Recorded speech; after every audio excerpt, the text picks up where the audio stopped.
How to contact Upwork customer support. Hello everyone, welcome back to our channel. In today's video, I'm going to teach you how to contact to Upwork customer support. Whether you are a freelancer facing project issues or a client needing clarification on policies, I've got you covered.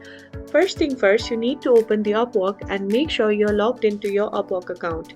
If you have not done that yet, go ahead and log in now. Once you are logged in, take a look at the navigation bar over here. And right next to the search bar, you can see the question mark like icon over here.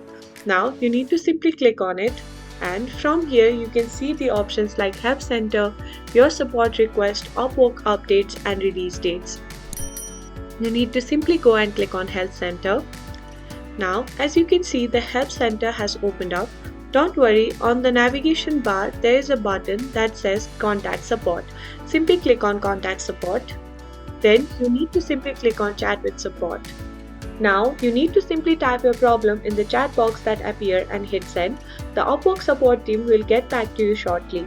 And that's it. That's how you contact Upwork support. It's that easy.